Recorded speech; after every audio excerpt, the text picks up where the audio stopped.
थी साल 1832 की, जब एक फ्रेंच केमिस्ट माइकल यूजीन शेवरिल ने पहली बार डिस्कवर किया एक ऐसा सप्लीमेंट जो आगे आने वाले जनरेशन में बॉडी बिल्डिंग, फिटनेस एथलीट्स और ओलंपिक एथलीट्स के लिए गेम चेंजर रोल प्ले करने वाला था। क्या आप गेस कर सकते हैं मैं किस सप्लीमेंट की बात कर रहा हूँ? It's creatine monohydrate. ये एक ऐसा सप्लीमेंट है जिसके बारे में अगर आप इंटरनेट पे कभी सर्च करो तो आपको हजारों आर्टिकल्स मिल जाएंगे। कुछ आर्टिकल्स आपको बताएंगे इसको कैसे यूज करना है, कुछ आर्टिकल्स में आपको ये मिल जाएगा कि उसे क्यों यूज नहीं करना है। So it's very unorganized information on internet because it's been studied for so long. तो आज इस वीडियो में हम इस टॉपिक के जड़ तक जाएंगे and we'll see कि साइंस क्या कहती है क्रिएटिन मोनोहाइड्रेट के बारे में। No bro science, only facts.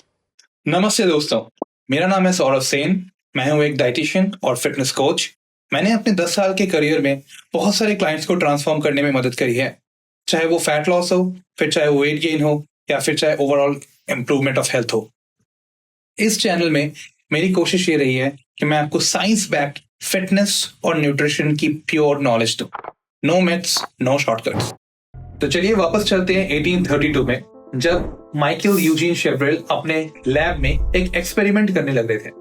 उन्होंने पाया कि मीट को ब्रेक डाउन करने पे कुछ ऐसे कंपाउंड्स निकलते हैं जिनका उस वक्त किसी को नॉलेज नहीं था। तो उन्होंने उस कंपाउंड का नाम रख दिया creatine. In fact creatine has come from the name Greek word kreas which means meet.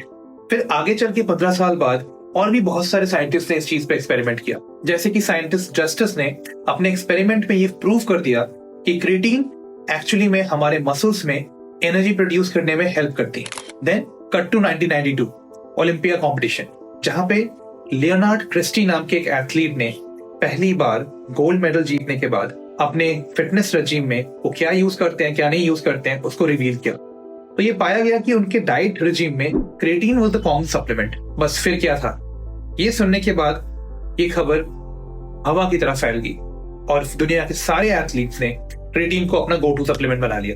तो आइए समझते हैं कि क्रिएटिन हमारे बॉडी में काम क्या करता है। अगर आप कभी ना कभी जिम गए हैं तो कभी ना कभी आपके किसी फ्रेंड ने ये बोला होगा या फिर आपने ये बोलते हुए सुना होगा कि भाई क्रिएटिन ले ले, पावर बढ़ जाएगी। ये बात कितनी सच है, लेट्स अंडरस्टैंड दिस। क्या आपको पता है क्रिएटिन एक सिर्फ सप्लीमेंट नहीं है, ये हमारे बॉडी में ऑलरेडी हमारे मसल्स में, स्केलेटल मसल्स में 60 to 80% प्रेजेंट है। हम अगर क्रिएटिन लेते भी हैं बाहर से तो सिर्फ हम उस जो 20 to 40% वॉइड है उसको फिल कर सकते हैं सप्लीमेंट से। बाकी हमारी बॉडी खुद प्रोड्यूस करती है और इसको हेल्प करती है किडनीज और लिवर प्रोडक्शन में। समझने के लिए हम एक एग्जाम्पल लेके चलते हैं। मानिए कि आप कोई रेस में है या फिर कोई वेट लिफ्टिंग एक्टिविटी शुरू करते हैं। तो जैसी वो एक्टिविटी शुरू होती है आपके बॉडी को एक एक्सप्लोसिव एनर्जी, इंस्टेंट एनर्जी चाहिए होती है और ये एनर्जी हमारी body in the form of ATP produce करती है। तो मतलब कि एटीपी ज्यादा तो एनर्जी ज्यादा। तो ये एटीपी बनता है एडीपी से, which is adenosine diphosphate. Adenosine diphosphate मतलब, डाइफॉस्फेट का मतलब होता है डाई मतलब 2, फॉस्फेट मतलब 2 फॉस्फोरस। जब क्रिएटिन लेते हैं तो क्रिएटिन में भी एक फॉस्फोरस ग्रुप होता है। तो जब बॉडी में क्रिएटिन प्रोड्यूस होती है या फिर अगर आप सप्लीमेंट से लेते हैं तो वो एक फॉस्फोरस ग्रुप एडीपी पे ऐड करता है, तो वो बन जाता है adenosine triphosphate which is ATP, which is the final energy form. ATP का मतलब होता है एडिनोसिन ट्राइफॉस्फेट, ट्राई मतलब 3, फॉस्फेट मतलब 3 फॉस्फोरस ग्रुप्स। तो ये जो एटीपी है ये फाइनल एनर्जी फॉर्म है। ये आपके बॉडी में जितना ज्यादा है उतना आप एनर्जी एक्सपेंड कर सकते हो, एक्सरसाइज आप कर सकते हो। यहाँ आता है क्रिएटिन का असली रोल। क्रिएटिन एक बैकअप बैटरी की तरह होता है कि जब आप एक्सरसाइज कर रहे हो और आपकी बॉडी ने अपनी क्रिएटिन सारी एटीपी के थ्रू बर्न कर दिया तो तब आपको थोड़े एक्स्ट्रा क्रिएटिन की जरूरत पड़ती है to get that extra push in that particular exercise. तो ये क्रिएटिन एक बैकअप बैटरी की तरह होती है जब आपको उस वक्त वो एनर्जी प्रोड्यूस करने में हेल्प करती है। तो सीधा सीधा इसका मतलब ये है क्रिएटिन जो सप्लीमेंट होता है वो आपको एक थोड़ा सा एक्स्ट्रा पुश देती है कोई भी एक्सरसाइज करने में, बेसिकली एरोबिक एंड्योरेंस बढ़ाने में। तो सवाल ये आता है, क्या ये सिर्फ बॉडी बिल्डर्स के लिए है? नहीं, ये सिर्फ जिम ब्रोस के लिए नहीं है, ये हर किसी इंसान के लिए जरूरत होती है। जैसे कि अगर कोई वेट लिफ्टिंग कर रहा हो या फिर कोई स्विमिंग कर रहा हो या फिर कोई ओलंपिक एथलीट कोई ओलंपिक कंपटीशन के लिए प्रिपेयर कर रहा हो, हर एक एथलीट को क्रिएटिन की जरूरत पड़ती है। ले तो इसे सब सकते हैं, लेकिन एक बड़ा सवाल जो सबके दिमाग में आता है कि क्या क्रिएटिन सेफ है, क्या ये किडनी या लिवर को खराब करती है? तो आइए समझते हैं फैक्ट्स के साथ इसके साइंस को। साइंस कहती है कि अगर आपका लिवर और किडनी हेल्दी है फिर आपके लिए क्रिएटिन बिल्कुल सेफ है।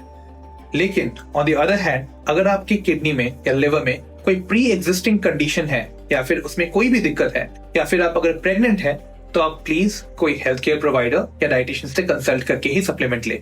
लोगों को लगता है कि क्रिएटिन कोई स्टेरॉइड है, पर क्रिएटिन कोई स्टेरॉइड नहीं है। ये हमारे मसल्स में 60 to 80% ऑलरेडी प्रिजर्व्ड होता है। ये जो 20 to 40% मसल में गैप रह जाती है उस गैप को हम फिल कर सकते हैं डाइट और सप्लीमेंटेशन क्रिएटिन से, ताकि हमारा एनर्जी रिजर्व बढ़े। अब एक एग्जांपल के तौर पे चलते हैं। हमारे पास दो लोग हैं, एक वेजिटेरियन एक नॉन वेजिटेरियन। जो नॉन वेजिटेरियन इंसान है वो अपने डाइट के through 1 to 2 grams per day creatine preserve बना सकता है, इस वजह से उसके क्रिएटिन प्रिजर्व ज्यादा होंगे। जो वेजिटेरियन यूजर है वो क्रिएटिन कंज्यूम नहीं कर पाते हैं फ्रॉम नेचुरल फूड सोर्सेज, जिस वजह से उनके क्रिएटिन प्रिजर्व्स कम होते हैं। इसलिए जब एक वेजिटेरियन यूजर क्रिएटिन कंज्यूम करता है उसके चांसेस ऑफ एंड्योरेंस, स्टैमिना और स्ट्रेंथ इंप्रूव हो जाते हैं। तभी सेम डोसेज ऑफ क्रिएटिन से वेजिटेरियंस को ज्यादा रिजल्ट्स मिलते हैं। यहीं से हम आते हैं अपने वीडियो के सबसे important and crucial aspect of creatine, which is the dosages of creatine. अगर आप क्रिएटिन की डोसेज को इंटरनेट पे सर्च करते हो तो आपको हर जगह 3 से 5 ग्राम पर डे का हिसाब आता है, बट ये एक्चुअली एक बहुत बड़ा मिस इन्फॉर्मेशन है।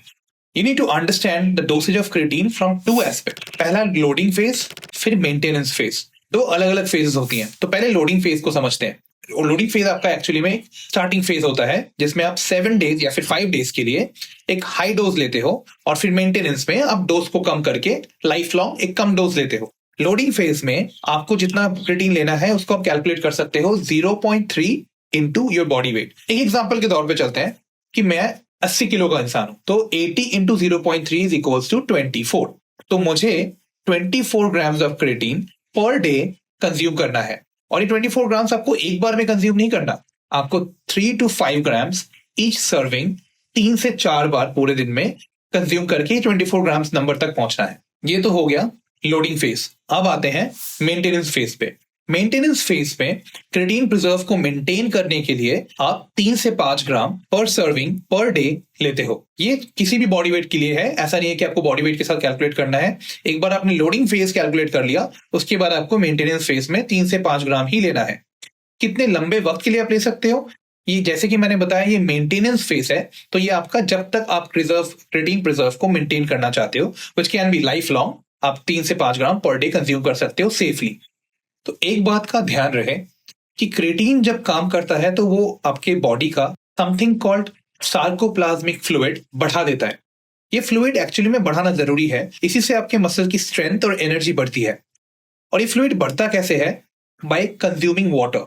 आपके बॉडी में अवेलेबल जितना भी पानी है उसको सोक करके रिटेन करके सार्कोप्लाज्मिक फ्लूइड को बढ़ा देता है, which is a good thing. लेकिन इससे दिक्कत ये होती है कि बाकी ऑर्गन्स को इनफ पानी नहीं मिल पाता। तो इस वजह से it is very important that when you are on a creatine supplement आपको नॉर्मल लोगों से थोड़ा ज्यादा पानी पीना होता है। ये आपने कई जगहों पे सुना भी होगा कि भाई क्रिएटिन लेना है ना तो पानी ज्यादा पियो। यही उसका रीजन है। This is the only bro thing that people talk about is actually true कि आपको पानी ज्यादा पीना है। तो एक रेफरेंस मैं दे देता हूं, अगर आप एक नॉर्मल जिम गोइंग पर्सन हो और इसी फेज के थ्रू आप जा रहे हो, लोडिंग फेज और मेंटेनेंस फेज जैसे मैंने वीडियो में बताया, तो you consume 4 to 5 liters of water every day. इससे आपके लिवर और किडनीज को कुछ नहीं होगा, you will be life long safe and you can keep consuming the creatine and get the benefit. अगर आपको science based facts of nutrition and fitness पसंद आता है तो इस चैनल को सब्सक्राइब कर लीजिए जल्दी, क्योंकि प्रो साइंस फैलाने वाले यूट्यूब पे बहुत हैं और उनका इलाज यही मिलेगा। तब तक मिलते हैं नेक्स्ट वीडियो में कोई नया मिथ तोड़ने के लिए। No bro science, only facts. What happened then? And the shit is coming next. My head on myself like it is what it is.